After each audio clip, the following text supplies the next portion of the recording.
الحمد لله نحمده ونستعينه ونستغفره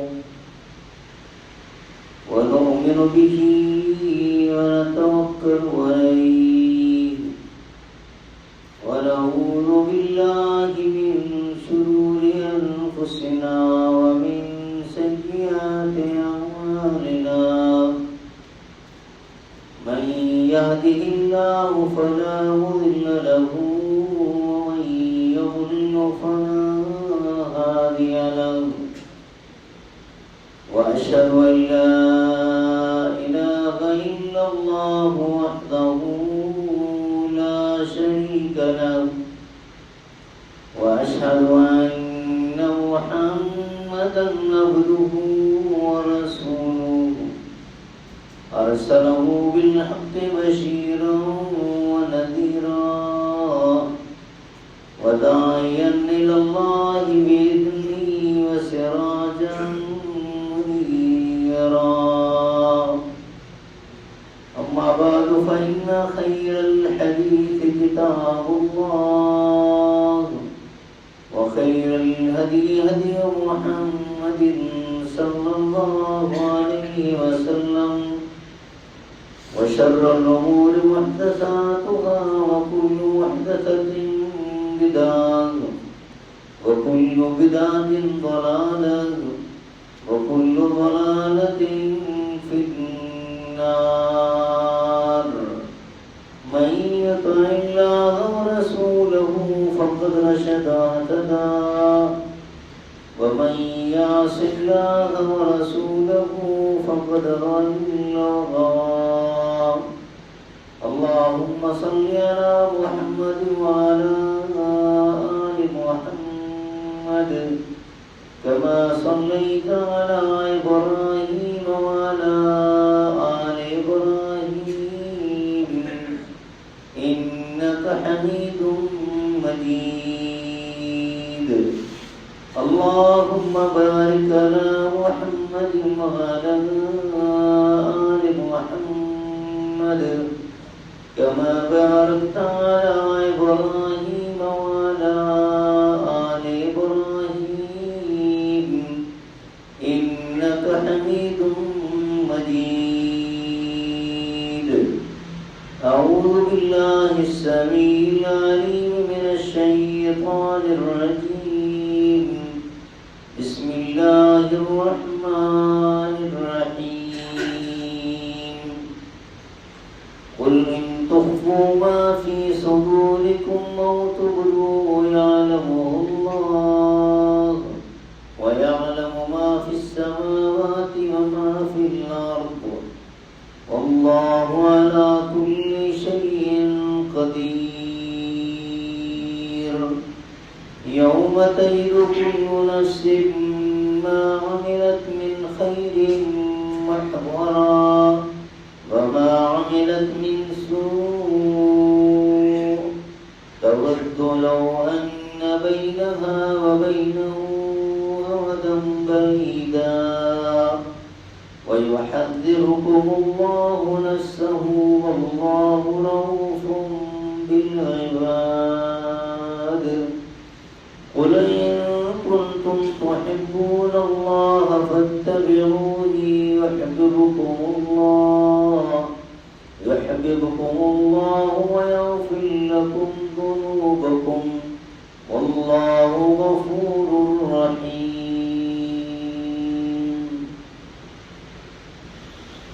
اللہ مالک الملک والثناء، اسی کے لیے تعریفات تسبیحات کی گویائی اور بزرگی، جو اپنی ذات اور اپنی ایک صفت میں بالکل اکیلا منفرد بے مثل اور بے مثال ہے.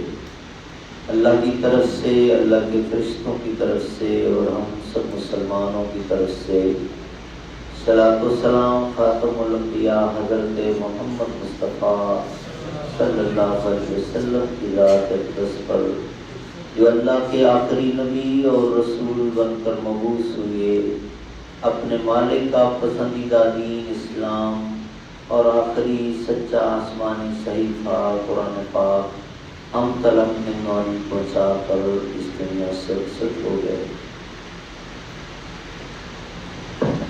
گرمی شدت کی ہے، کچھ لوگ باہر ہیں اور وہاں غالباً پنکھوں کا بھی انتظام شاید نہیں ہے. مجھے اس چیز کا احساس ہے. خطبہ میں مختصر کرنا چاہتا تھا کہ جلدی چند باتیں کر کے نماز پڑھا دی جائے، لیکن دوسری طرف ایک معاملہ یہ بھی ہے کہ ہمارے کچھ دوست عادی ہیں، وہ بالکل عین نماز کے وقت پہ آتے ہیں کہ 1:35 پہ نماز کھڑی ہونی ہے تو وہ چند منٹ پہلے ہی آتے ہیں. وہ پھر نماز سے رہ جائیں گے، جمعے کی نماز سے رہ جائیں گے. تو اس لیے جو دوست باہر دھوپ میں بیٹھے ہیں، میری ان سے گزارش ہے کہ آپ ان کی خاطر یہ گرمی برداشت کریں. اللہ رب العالمین اس کا بہترین آپ کو صلہ عطا فرمائے گا. اور ویسے بھی جب دنیا کی گرمی دیکھیں، تپش دیکھیں، تو اللہ تعالیٰ سے یہ دعا مانگنی چاہیے کہ اللہ ہمیں آخرت کی گرمی سے بچا لے. سورہ آل عمران کی 3 آیات میں نے آپ کے سامنے تلاوت کی ہیں. ان کے حوالے سے سیدھا نکات آپ کی گوش گزار کروں گا. فرمایا رب العالمین نے قل ان تخفوا ما فی صدورکم او تبدوہ یعلمہ اللہ. دنیا جہان سے آپ بہت کچھ چھپا لو گے، ماں باپ سے بھی چھپا لو گے، بیوی بچوں سے بھی چھپا لو گے، بہن بھائیوں سے بھی چھپا لو گے، اپنے باس سے بھی بہت ساری اپنی حرکتیں چھپا لو گے، حکومت سے بھی چھپا لو گے، حتیٰ کہ ایجنسیوں سے بھی چھپا لو گے، لیکن اللہ سے کچھ نہیں چھپا سکتے. تو پہلے تو یہ یقین اپنے دل میں پیدا کرنا ہے اس آیت کی روشنی میں کہ کچھ بھی ہو جائے میں اللہ سے نہیں چھپ سکتا. اللہ کا علم، اللہ کا ادراک، اللہ کی قدرت، اللہ کی آنکھ مجھے ہر جگہ پہ دیکھ رہی ہے.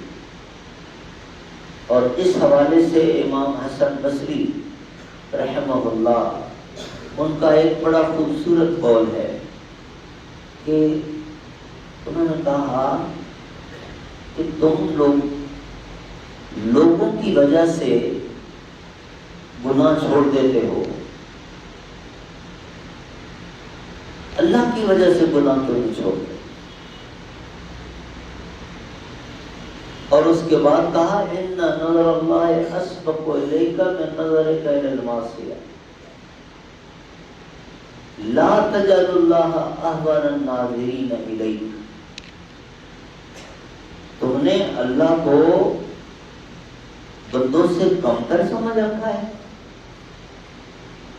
بندوں کے ڈر سے گناہ چھوڑ دیتے ہو، اللہ کے ڈر سے کیوں نہیں چھوڑتے؟ اور پھر ایک بڑی دلچسپ بات جو کہی، لیکن اس سے پہلے اب دیکھیں کوئی بھی ہم عمل کرتے ہیں اچھا یا برا، اس کا ایک پروسیس ہے. سب سے پہلی سٹیپ یہ ہے کہ بندے کے علم میں وہ چیز آتی ہے. آنکھیں ہیں تو آنکھوں سے دیکھتا ہے، کان سے سنتا ہے، پڑھتا ہے. سب سے پہلے اس کے ادراک میں آتا ہے، اس کو معلوم ہوتا ہے کہ یہ چیز ہو رہی ہے، یہ چیز موجود ہے. دوسرے سٹیپ پر اس کے دل میں خواہش اٹھتی ہے کہ یہ کام مجھے کرنا چاہیے، اچھا لگ رہا ہوتا ہے. یا اگر تقوی مضبوط ہے تو نفرت کرتا کہ نہیں، بالکل نہیں کرنا. یہاں بھی ہم فیل ہو جاتے ہیں، شیطان مرغلاتا ہے تو دل میں خواہش پیدا ہوتی ہے. تیسرا سٹیپ آتا ہے کہ بندہ پھر اس کے لیے پلاننگ کرتا ہے. اب یہ کام کرنا ہے، یہ چیز حاصل کرنی ہے، اس کے لیے کیا طریقہ اختیار کیا جائے، منصوبہ بناتا ہے. اور پھر چوتھے مرحلے پر بندہ وہ اقدام کرتا ہے جو اس نے سوچا، منصوبہ بنایا، اب اس پر عمل درآمد کرتا ہے، اس کو حاصل کرنے کی کوشش کرتا ہے. اس میں بعض اوقات کامیاب بھی ہو جاتا ہے، بعض اوقات ناکام بھی ہو جاتا ہے. چوتھے مرحلے پر بندہ ایک کام کرتا ہے نا، تو امام حسن بصری رحمہ اللہ فرماتے ہیں ان نظر اللہ اسبق الیک من نظرک الی المعصیہ. آپ کا جو سب سے پہلا سٹیپ ہے نا گناہ کو دیکھنے کا، خواہش بھی دوسرے نمبر پر، پلاننگ تیسرے نمبر پر، اقدام چوتھے نمبر پر. سب سے پہلا سٹیپ کہ آپ آنکھ سے دیکھتے ہیں.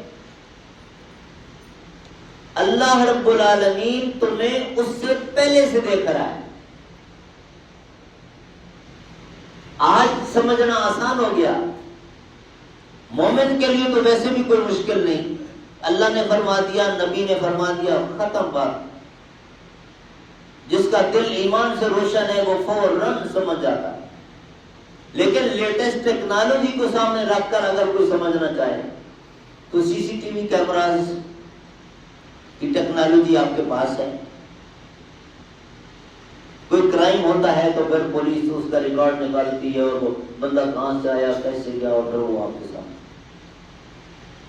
تو وہ کیمرے پہلے سے لگے ہوئے تھے، دیکھ رہے تھے. کئی جگہ پہ دیوار پہ لکھا ہوتا ہے خبردار کیمرے کی آنکھ آپ کو دیکھ رہی ہے. اللہ اکبر. اگر کوئی سمجھنا چاہے تو اتنا کافی ہے.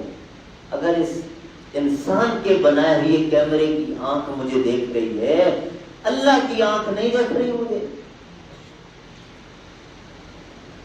تو میرے بھائیوں، اس آیت کے حوالے سے سب سے پہلی بات تو یہ ہے کہ ہم اگر اپنے دل کے اندر یہ احساس پیدا کر لیں کوئی بھی کام کرتے ہو کر کہ میرا رب مجھے دیکھ رہا ہے، میں اس سے نہیں چھپ سکتا ہوں،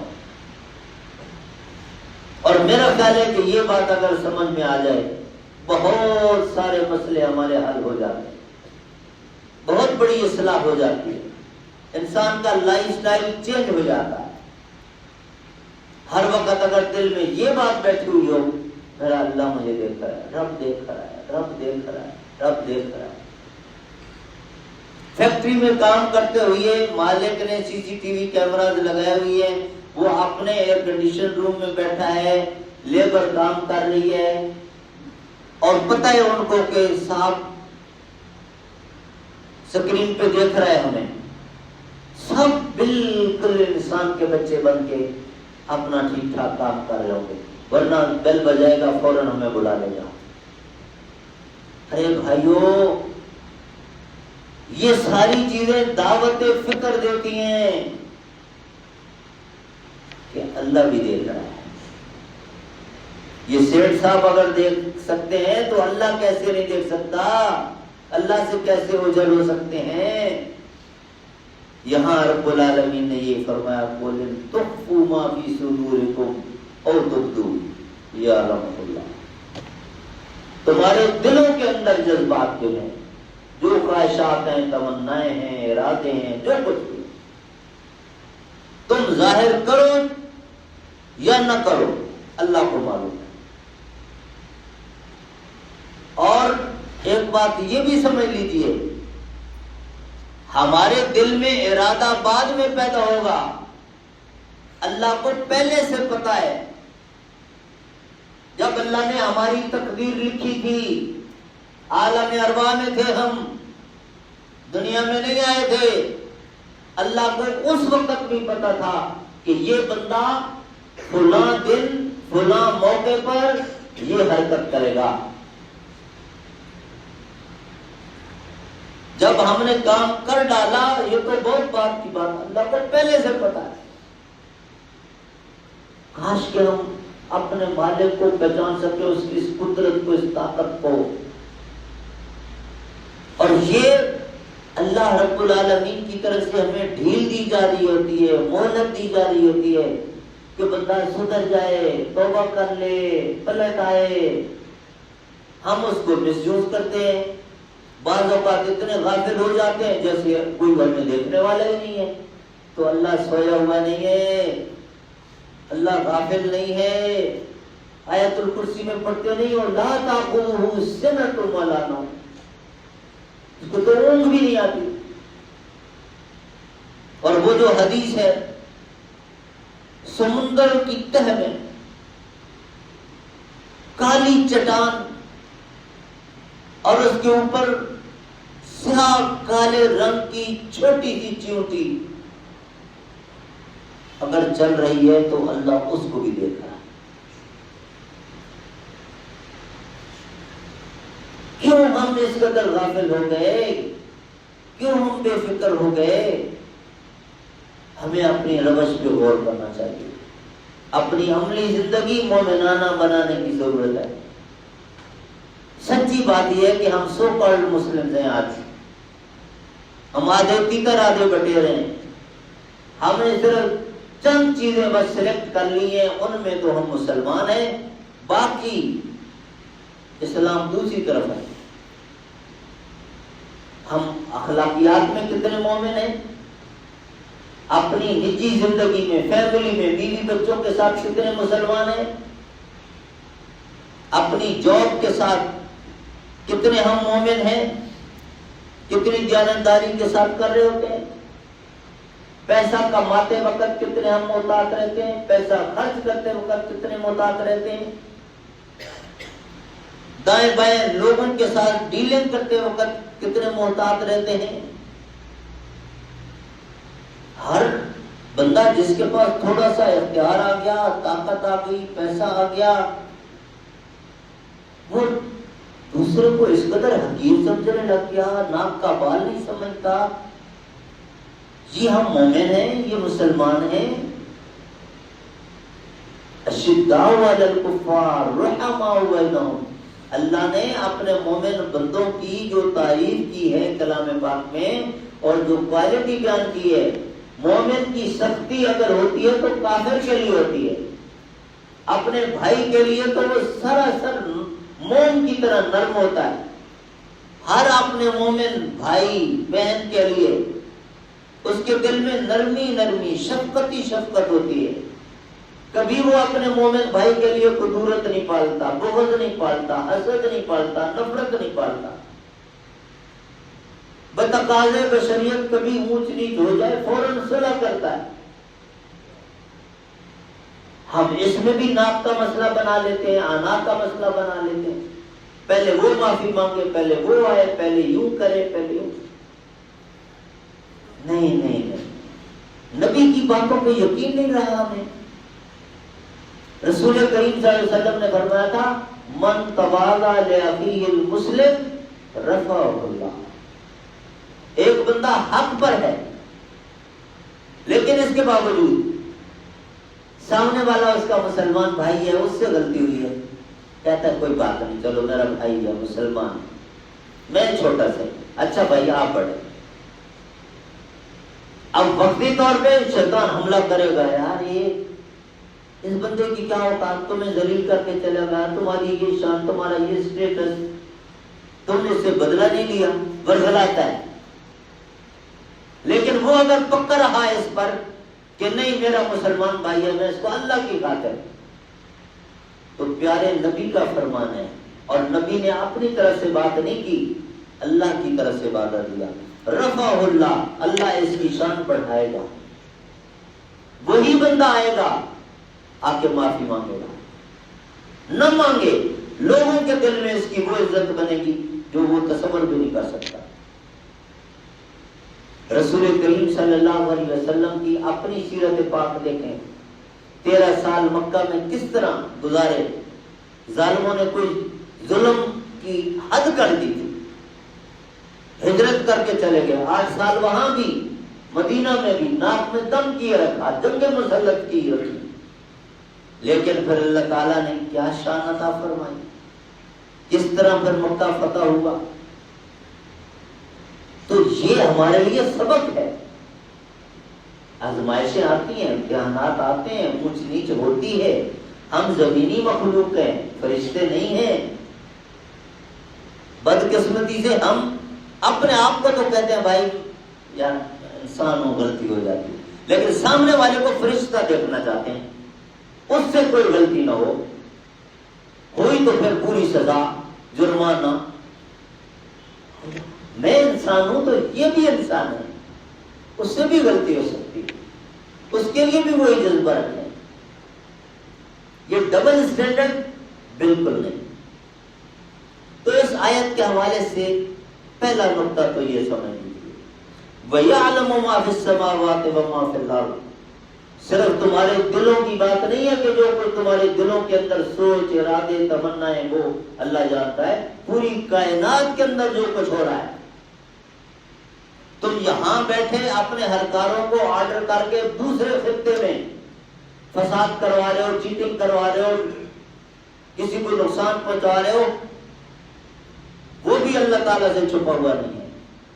پوری کائنات کا ایک ایک ذرہ اللہ کے علم میں ہے، اللہ سے کچھ چھپا ہوا نہیں ہے. واللہ علی کل شیء قدیر. اللہ ہر چیز پر قادر ہے. اللہ کے لیے کیا مشکل ہے؟ ایک کن کا لفظ کہنا ہے، کچھ بھی کر دے. اور کیا کچھ نہیں ہوا، تاریخ پڑھ لیں. اللہ نے بڑی بڑی ہستیوں کو تکلیفوں میں مبتلا بھی کیا، آزمائش. یونس علیہ السلام مچھلی میں گئے، مچھلی کے پیٹ میں رب العالمین کا آرڈر. لیکن دوسری طرف مچھلی کو آرڈر تھا کہ وہ کھا نہیں سکتی، یونس کو چبا نہیں سکتی. ہضم نہیں کرے گی، پیٹ میں پالے گی، رکھے گی، محفوظ رکھے گی۔ ان اللہ علی کل شیء قدیر۔ ایوب علیہ السلام کو کتنا عرصہ تک اللہ نے بیمار رکھا، انہوں نے صبر کی انتہا کر دی، پھر اللہ نے شفا دی تو کیسے دی؟ وہ واقعہ پورا پڑے آپ حیران ہو جائیں۔ حضرت ایوب علیہ السلام نے تو اپنی بیوی سے بھی کہہ دیا تھا کہ میری یہ حالت ہے، میں تمہیں آزمائش میں نہیں ڈالنا چاہتا ہوں، تم اگر مجھے چھوڑ کے جانا چاہو تو جا سکتی ہو۔ اس نے کہا میں بے وفا عورت نہیں ہوں، اللہ کی طرف سے ہے، میں آپ کے ساتھ رہوں۔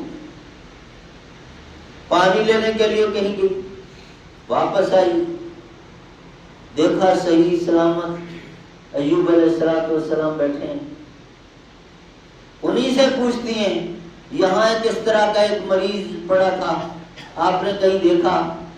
وہ مسکرا کے کہتے ہیں میں ہوں۔ کہنے لگی میرے ساتھ کیوں مذاق کرتے ہو، میں پہلے دکھوں کی ستائی ہوئی ہوں۔ تو پھر ایوب علیہ السلام نے واضح طور پہ بتایا کہ اللہ نے مجھے شفا دے دی۔ ایک کن کا لفظ اللہ نے کہا، کوئی مرہم پٹی نہیں ہوئی، کوئی گولیاں نہیں کھائیں، کوئی کیپسول نہیں کھائے، یوں اللہ تعالیٰ نے شفا دے دی۔ ابراہیم علیہ السلام کا واقعہ ابھی آپ نے پچھلے مہینے لگاتار علماء کرام سے سنا ہوگا، عید کے خطبے میں بھی سنا ہوگا۔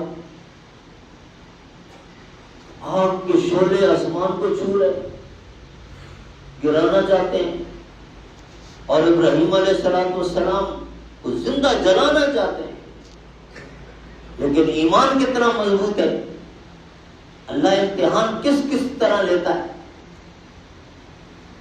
ہمیں تو اللہ تعالیٰ نے بالکل بادشاہوں کی طرح رکھا ہوا ہے، بلکہ ان سے بھی اوپر۔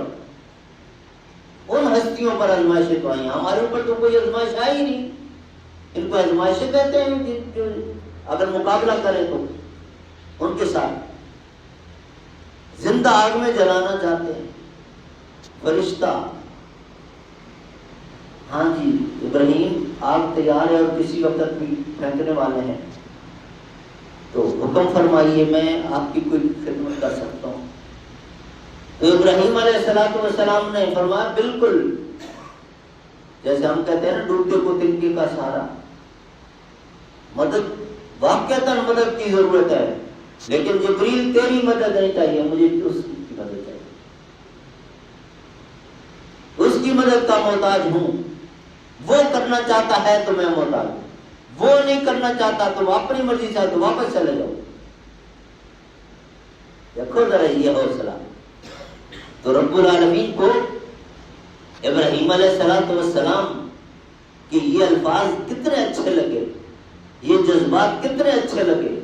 وہی آگ جس کو خود اللہ نے جلانے کے لیے پیدا کیا ہے، اس کو آرڈر کر دیا، یا نار کونی بردم السلامہ، ٹھیک ہے تیرا کام جلا دینا ہی ہے، اور میں نے ہی تجھے اس کے لیے پیدا کیا ہے، لیکن آج اب میرا ابراہیم آ رہا ہے، خبردار کونی بردم و سلامہ، ٹھنڈی اور سلامتی والی۔ اس کو ہم سادہ زبان میں سمجھنا چاہیں تو یہ 26-27 ڈگری کا جو ٹمپریچر ہوتا ہے، نہ زیادہ ٹھنڈا ہونا ہے کہ ان کو سردی لگ جائے، اور نہ گرم ہونا ہے کہ ان کو پسینہ آ جائے۔ یہ رب العالمین نے یوں کیا۔ اس طرح اگر گننے لگے تو واقعات ختم نہیں ہوتے۔ یوسف علیہ السلام کا واقعہ آئے گا 12ویں اور 13ویں پارے میں، جس کو احسن القصص اللہ تعالیٰ نے فرمایا۔ ارے 2 نبی ہیں، 2 نبی، باپ بیٹا، اور پھر اوپر جائیں تو پھر دادا بھی پر دادا بھی نبی، لیکن صرف یوسف اور یعقوب علیہ السلام ان کا ہی دیکھ لینا، 40 سال تک اللہ تعالیٰ نے کتنی بڑی آزمائش میں رکھا۔ یوسف علیہ السلام بھائیوں کے ہاتھوں ظلم کا شکار ہوئے، کنویں میں ڈالا گیا، پھر بکے، پھر جیل کتنے سال تک۔ اور یہ آج کی یہ والی جیلیں نہیں ہوتی تھیں، وہ کچھ اور، وہ تصویر پڑی ہوئی ہے مصر کی پرانی ایک جیل کی، اس دور کی تو نہیں ہے، دیکھیں تو بندہ حیران ہو جاتا۔ لیکن اس کے بعد پھر اللہ تعالیٰ نے نوازا۔ تو رب العالمین، ہم سمجھتے ہیں کہ شاید آج اللہ کی وہ قدرتیں، وہ طاقتیں ختم ہو گئی ہیں، کیوں ہم اتنے غافل ہو گئے؟ اللہ آج بھی اسی طرح قادر ہے جس طرح پہلے تھا۔ اللہ کی کسی ایک صفت میں بھی ازل سے لے کر ابد تک ہمیشہ کبھی بھی زوال نہیں آئے گا، ایک جیسی رہے گی، بدل جائے تم رہیں گی۔ بس یہ اس کی نوازش ہے، اس کی مہربانی ہے۔ ہمیں ہر وقت اس کا شکر ادا کرنا چاہیے کہ اللہ نے ہمیں ان آزمائشوں میں نہیں ڈالا جن آزمائشوں میں اپنے ان نبیوں کو ڈالا تھا۔ ان کے اندر اتنے حوصلے تھے، ہمارے اندر نہیں ہے کہ ہم برداشت کر سکیں۔ یہاں تو لوگ یوں چند ٹکوں پہ بک جاتے ہیں، ایمان بیچ دیتے ہیں، تھوڑی سی تکلیف پہ آ کر کلمہ کفر کہہ دیتے ہیں۔ تو ہم لوگ تو بہت کمزور ہیں، اس لیے ہمیشہ اللہ تعالیٰ سے یہ دعا مانگنی چاہیے کہ اللہ تیرا بڑا شکر کہ تو نے ہمیں ان بڑی آزمائشوں میں نہیں ڈالا، اور یہ جو چھوٹی چھوٹی آزمائشیں ہیں اللہ اس میں بھی ہم بہت کمزور ہیں، تیری توفیق سے ہی پاس ہو سکتے ہیں۔ تو ہمیں یا تو ان آزمائشوں سے ہی بچا لے، اور اگر ڈالی ہے تو پھر مدد فرما کہ ہم اس میں پاس ہو جائیں۔ یہ انداز جب ہم اپنائیں گے تو انشاءاللہ پھر اللہ کی مدد ہمارے ساتھ ہوگی۔ تو اللہ تعالیٰ نے فرمایا واللہ علی کل شیء قدیر، پھر فرمایا یوم تجد کل نفس ما عملت من خیر محضرا۔ اگلی آیت میں اور واضح کر دیا، دن آ رہا ہے، تم مانو یا نہ مانو، یوم حساب بپا ہو کے رہے گا، سب کا کچا چٹا اللہ کھول کے رکھ دے گا، فائل تمہارے ہاتھ میں ہوگی، ایک ایک ذرہ پوشیدہ نہیں ہوگا، سب تمہارے سامنے لکھا ہوا موجود ہوگا۔ اور فائل کسی کو دائیں ہاتھ میں، کسی کو بائیں ہاتھ میں۔ اللہ سے دعا کریں اللہ سب کو دائیں ہاتھ میں دے گا، جس کو بائیں ہاتھ میں ملی تباہ ہو گیا۔ اور پھر وہ کہے گا ما لہذا الکتاب لا یغادر صغیرۃ ولا کبیرۃ الا احصاها، یہ کام تو میں نے فلاں کوٹھی میں چھپ کر کیا تھا، کوئی دیکھنے والا نہیں تھا، یہ ریکارڈ میں کیسے آ گیا، کون دیکھ رہا تھا مجھے اس وقت؟ اس وقت اپنے آپ کو تھپڑ مارے گا، کوسے گا اپنے آپ کو، اللہ نے پہلے بتا دیا کہ یہ تمہارے ساتھ ہونا ہے۔ تو اگر اس وقت کی ندامت سے بچنا چاہتے ہو تو یہ بات ہے۔ اللہ تعالیٰ نے فرمایا کہ وَمَا عَمِلَتْ مِنْ سُوءٍ تَوَدُّ لَوْ أَنَّ بَيْنَهَا وَبَيْنَهُ أَمَدًا بَعِيدًا، اس وقت حسرتیں کرو گے کاش کہ یہ جو غلطیاں میں نے کی ہیں میرے سامنے نہ ہوتی، میرے محلے میں، میری گلی میں، میرے شہر میں یہ برائی نہ ہوتی کہ میں اس سے بچ جاتا۔ لیکن اللہ کا یہ نظام نہیں ہے، اللہ نے خیر بھی پیدا کی ہے، شر بھی پیدا کی ہے، اور پھر امتحان رکھا ہے۔ نہیں ہو سکتا کہ خیر موجود ہے اور شر موجود نہ ہو، دونوں موجود رہیں گی۔ مومن کا امتحان یہ ہے کہ خیر کا راستہ اپنائے، شر کا راستہ چھوڑ دے۔ تو اس وقت کے افسوس سے پہلے یہاں وَيُحَذِّرُكُمُ اللَّهُ نَفْسَهُ وَاللَّهُ رَءُوفٌ بِالْعِبَادِ، اللہ رب العالمین اتنا تمہارے ساتھ شفقت کرتا ہے کہ دنیا ہی میں اللہ تعالیٰ تمہیں یہ سب کچھ بتا رہا ہے کہ قیامت والے دن اس طرح تمہارے ساتھ ہونے والا ہے۔ کوئی بھی پرچہ آؤٹ نہیں کرتا، کوشچن پیپر آؤٹ ہو جائے بہت بڑا جرم ہوتا ہے، اللہ تعالیٰ نے کوشچن پیپر پہلے دے دیا، کتنی نوازش اس کی۔ تو میرے بھائیوں، یہ ہماری ذمہ داری بنتی ہے کہ ہم قرآن پاک میں اللہ تعالیٰ نے ہماری جس طرح رہنمائی فرمائی ہے اس کے مطابق اپنی زندگیاں بنائیں، اور پھر آخرت کے لیے اس طرح تیاری کریں جس طرح پیارے نبی صلی اللہ علیہ وسلم نے ہمیں سکھایا۔ اللہ تعالیٰ ہم سب کو مومنانہ زندگی بسر کرنے کی توفیق عطا فرمائے، اور موت بھی اللہ تعالیٰ ایمان پر، اطاعت پر، فرما برداری پر فرمائے۔ سبحان ربک رب العزت عما یصفون، والسلام علی المرسلین، والحمد للہ رب العالمین۔